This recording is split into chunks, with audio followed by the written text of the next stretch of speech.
Welcome to today's Heart of the Hustle. I am here with Dr. Alex Santiago. Welcome. I'm so glad you're here. Thanks for having me. Alex runs a clinic called Bright Health here in the Dallas-Fort Worth area, and she is a family doctor. But I want you to tell me a little bit more about Bright Health.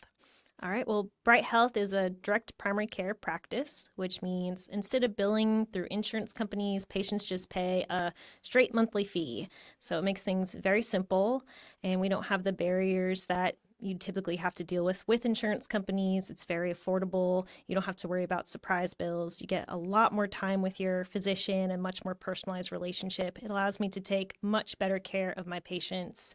I find it's much better for the doctor as well as the patients, of course. What made you want to be a doctor and get into medicine? Well, that's a long story, but I was an athlete growing up and I had a lot of exposure to doctors mainly because of injuries, and it just kind of grew a natural, I feel like, interest and something I was just always interested in the body and its natural ability to heal. And so it's kind of led me to medicine. I loved the idea of being able to help patients in that journey of healing. And also, how movement's important, activity, nutrition. I've always been interested in preventive health and how important that is. Yeah, just your overall wellness, Yeah, right? And your absolutely. longevity. Yeah, your husband was on another episode of Heart of the Hustle, and I know you guys have partnered where you're doing the medical side and he's doing more of the fitness and nutrition side. So tell us more about that, because you're it's all underneath the Bright Health umbrella, but I know he's doing what you guys call Bright Fit. So tell me more about that and how they fit together. Yeah, absolutely. So that was always a dream, actually, starting this practice, was that we would incorporate the movement, the fitness, as well as the medicine aspect. And that's because I have a background in exercise physiology, and we actually met in a gym. I did a lot of personal training throughout college and through medical school. And so I see how important it is to have that exercise and just movement and preventing disease and also treating it. So I always wanted to have that part. I feel like that's missing in your typical medical practice. They just kind of say, exercise, diet, but then don't give patients any more guidance on how to do that. And so I love that we can provide that for patients. That's so cool. So tell us about your experience with kind of the traditional healthcare system and how it led you to want to do this direct primary care model and open up your own shop. Yeah. So I have worked in the typical insurance-based system, and it's not why it made me realize it's not why I got into medicine, because, and I don't think patients really realize this, but reimbursements from insurance companies are just so low, and it's getting worse and worse. Doctors are forced to see so many patients a day. I'm talking like 20, 30 patients a day. So they're limited by how much time you have with each patient. You can't really address concerns and medical problems with a 15-minute visit. So it felt like I was never doing an adequate job treating my patients. I can never actually get to the preventive health, talking about lifestyle changes, which is huge. And so I felt like patients were suffering, the doctors suffer, because I'd be home doing notes for, hours, because I like to be more thorough, as much as I can. So I never really was able to adjust to that system. And then I tried to find a better solution. And so that's the direct primary care model. Tell me more about that. Like, how does that work? Because I think so many of us, me included, have spent our whole lives going through insurance, right? If you have the doctor, you have to go whoever is in your network, and they have to refer you, and everything goes to the insurance. So this is a new model for a lot of people. So walk me through, like, how does that work? Yeah, absolutely. So a lot of my patients have insurance starting out. I think there's this misconception that, if you have insurance, you have to go through your insurance company, you have to use your insurance, physician and use it for everything, which isn't the case. So I have a lot of patients who have insurance. I have some that do not have insurance, but it's so simple. You just pay that straight monthly fee, and pretty much all of your primary care is covered. So you know exactly what you're paying. It doesn't So the cost of care doesn't prevent you from seeing the doctor, which is so common. And you get to establish a much better relationship with your doctor. I know all my patients. If someone calls up a pharmacy or something like that and they're like, oh, so and so needs this, I don't have to go searching through my computer and be like, oh, I don't know, who's that patient, right? No, I know them all by name and I know their whole story. And so it just provides a much better experience.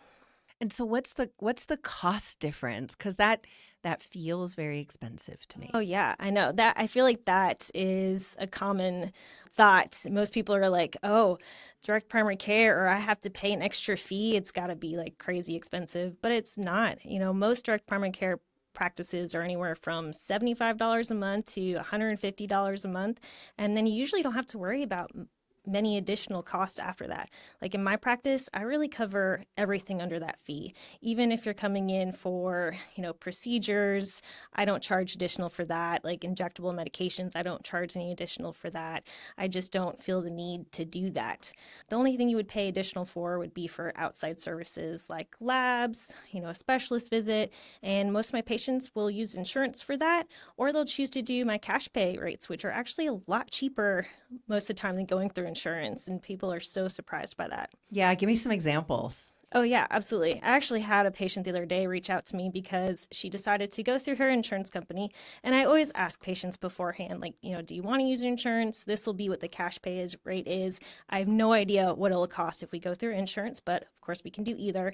She chose to do her insurance company, and we did like one specialized test, and she, sent me a message that, my insurance came back and said I owe $800. And so she was like, can we do anything? Can we switch it to cash pay? At that point in time, though, the charges had already been run through our insurance, and the insurance said they'd covered a percentage, and this is what she owed out of that. So it wasn't even the total cost, which is crazy because I ran the numbers for her, and it was like $150 cash pay, and she paid $800, which is just a percentage of what the insurance, charged. And I don't think people understand like the difference. No, they don't, which is really unfortunate. And, there needs to be more education behind that. Yeah. So are there a lot of other direct primary care doctors? Have people been moving more in this direction? Yes, I would say it's becoming more and more common. More doctors are going in this direction just because the healthcare system is, going downhill, I would say. Like I said, insurance companies are reimbursing less and less, so it's hard for private practices or insurance based to just keep their practices afloat. They're having doctors have to see 30 patients a day, and you can't provide good care. And the insurance companies are covering less things too. I mean, there's more and more barriers with insurance companies. They're not covering even procedures. I mean, I've even heard stories that they're only covering for so many hours for anesthesia for a surgical procedure, which is insane to think about. That's crazy. What are some of do you think they're the biggest misconceptions when it comes to kind of concierge medicine or direct primary care? Oh, yeah, that's definitely a big one. Most people don't know the difference, and there is a difference. So, your typical concierge practice, which that's probably been around for a longer period of time, so I feel like that's why that term is more well known. But concierge practices will charge and bill insurance companies on top of charging what's called like a retainer fee. So, they charge, thousands of dollars typically, and it's usually a yearly cost. So, you have to pay upfront, whatever that set price is, usually, even to $10,000 even in some areas, just to get better access to your doctor. So that extra cost allows the doctor to see less patients. They don't have to see the 30 patients a day just to keep their practice afloat because they're getting that extra cash cost from their patients. But because they're charging insurance companies, they still have to have the same overhead that a typical insurance-based practice has. They have to have the billers, the administration, like all the things, versus a direct primary care practice where we can cut a lot of that out. Because I'm not billing insurance companies, my practice is so much simpler and it's really just me. And so I can pass those savings, that overhead savings, onto my patients and offer the same concierge services at a much lower rate. So let's say I got the flu. What would my experience be like coming to you versus maybe sort of my, traditional insurance-based doctor? Yeah, I think One is I can see you right away.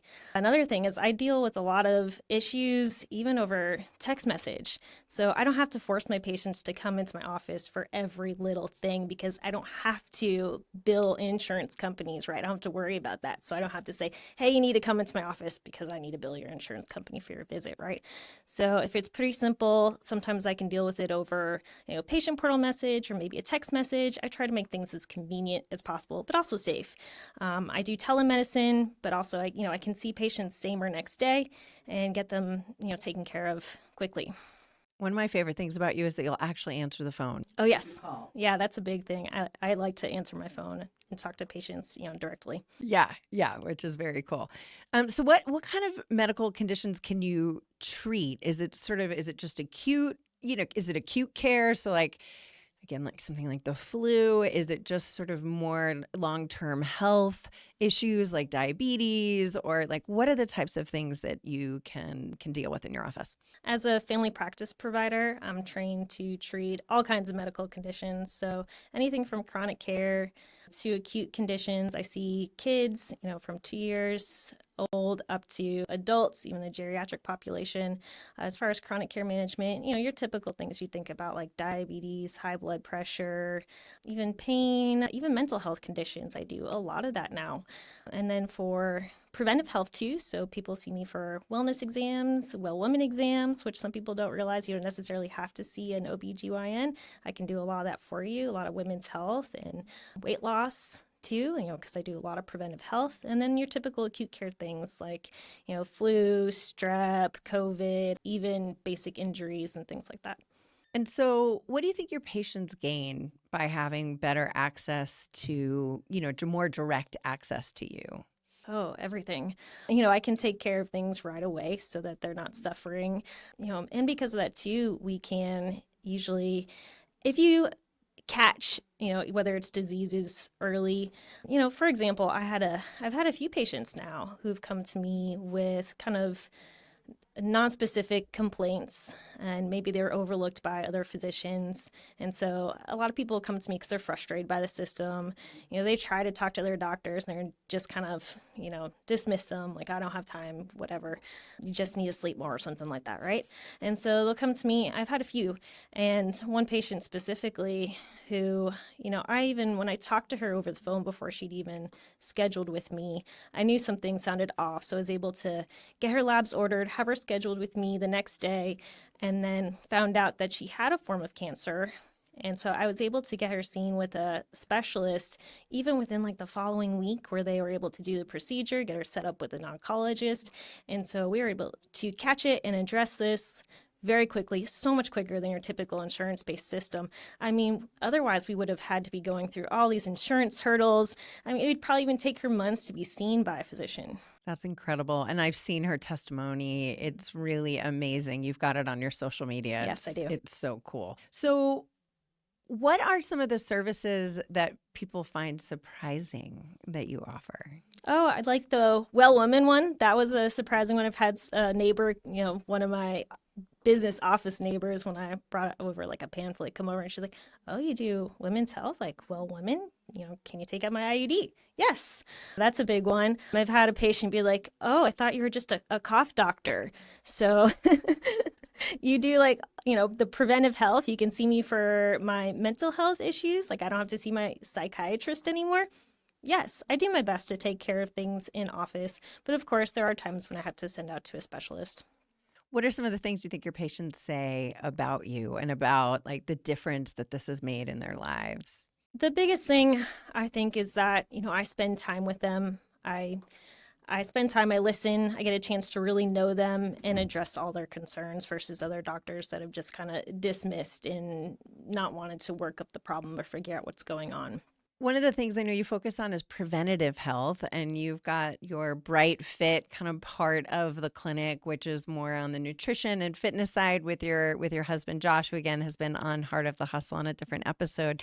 So tell us about your focus on sort of overall health and like instead of just disease management, but really it's staying healthy overall as the goal first. And then if the disease comes later, right, we deal with it. Well, that's a huge a part of medicine and really should be a big focus of primary care, but it's unfortunate that we've gotten away from that just because of lack of time. And that's really not, like I said, it's not the doctor's fault. That's they don't want to spend 5, 15 minutes with a patient and just, put a band-aid, address the disease. I feel like a lot of physicians would prefer to have that time and address those issues.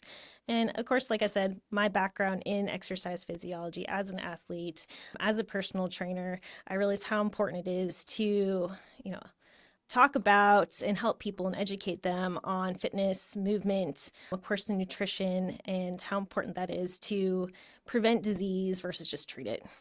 Tell me more about your life as a competitive athlete.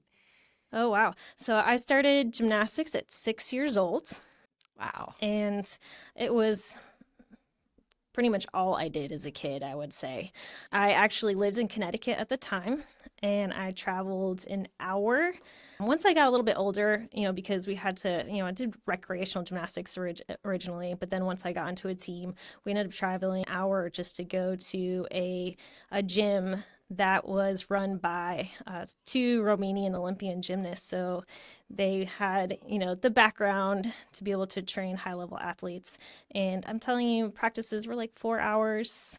And almost every day we'd, train on weekends. And eventually I got to the point where I was doing 2-day practices and I would skip some of school and get out of PE because of, the extra activity that I did. But it was a big part of my childhood. I have to imagine that impacted the way you see overall health and wellness too, right? That it's a full body approach, that it's nutrition, it's exercise, it's sleep, it's all of the different pieces, right? How do you think that that informed the way that you see medicine now and see people and treat them? Yeah, absolutely. And I think that's because as an athlete, you learn those things too. Because in order to perform at your best, you really have to address the nutrition, the sleep. And so that's kind of instilled in you at a young age. Those are things I learned about younger probably than most people just because of my athletic background. What's been one of the most challenging things in starting this business? There's been a lot of challenging things, I would say. Oh, okay. I think the most challenging is the lack of awareness of what direct primary care is, the misconceptions as far as like this is just for the wealthy or I can only use it if I don't have insurance. The fact that I'm a really small practice and so just the lack of visibility and I do feel like there's a huge need for what I do and I can help so many people, but it's just a matter of getting to those people. And having people understand that it's something that's accessible and makes sense in their lives. What's the most rewarding thing? The relationship I built with my patients and the ability to help them. It's much different than when I practiced in an insurance-based system. And how has Bright Health evolved over time? I don't know if it's changed too much over time. Of course, we're trying to implement more of the fitness now. Of course, I've grown a little bit. I started with the name Bright Health Family Medicine and Wellness because I want to incorporate that fitness, the nutrition, all of it. And so my vision for the future is to eventually have a space where we can maybe do fitness and all of it in an actual space versus doing it online. What would you say to people who are frustrated with the current healthcare system? Man, I'm frustrated with the current healthcare system, which is why I'm doing what I do. Come see me. I can help you out. What should people be looking for in a direct primary care physician? Let's say if they're not in the DFW area and they're looking for someone, what are some of the things that they should look for? Well, the direct primary care, I would say it's almost a community. We're very close. I think we share a lot of the same values and ideals. I think you have to be a little bit different to want to start a practice like this just because a lot of people don't know what it is or have those misconceptions of, oh, you just want to make money. It's only for the wealthy. So I feel like you have to be a little bit different and have that value of really wanting to help patients and do something different. It takes a little bit more So, yeah, I've met a lot of the DPC physicians, both in Texas and just around the country. And I feel like they're all great because, like I said, we're all wanting to better the healthcare, help our patients, and we put that above, I think, anything else. So what's next for Bright Health? Like I said, we're going to work on this fitness program. I really want to focus on preventive health for my patients and offer that fitness aspect because I do a lot of, the preventive health, weight loss, and fitness is a huge part of it. And I feel like, just telling people to exercise, that's never going to work. People don't know what exercise is. You need more guidance, right? And it's hard to implement exercise if you've never really done it before. So we're really trying to target that population of, I want to lose weight, I want to feel healthier, it helps all aspects, even your mental health, but I don't know where to start. So we're going to start with that, and it's going to be virtual. But then eventually I'd love to have a whole wellness space where we can do that in person, maybe offer other things too to help with stress, mental health, because it's all part of overall wellness. What's the one thing you would say to someone about your approach to healthcare and why it's different? I mean, I think I put patients first above, wanting to make money because there's a lot of places out there now. And I mean, it can be so confusing to want to navigate your own healthcare. And I feel like patients now have to advocate for themselves too. So they go to social media and other places because they don't get answers from their typical doctor just because that lack of time, right? So I try to be that source where I can educate patients and really be there for them. I'm not there for the money. I don't offer all those, weird services. I have people, reps that come to me all the time to offer, strange things that have no medical backing at all. And they even come to me honestly like, oh, so we know insurance reimbursements are going down. How about this you can offer to your patients and you can charge them this and offer these things to them, just to make some extra money. Thankfully, I don't have to do those things. I can be very honest, guide my patients, and be there for them. I love this approach to medicine. And thank you so much for raising awareness and for being brave enough to go out there and buck kind of the traditional healthcare system and provide an alternative. So if people want to find you, where can they find you? Well, you can find me on my website, brighthealthmed.com. That's probably the easiest way. Of course, if you call me, I'll answer the phone. We love that. Love it. Perfect. Thank you again so much for being here. All right, thank you.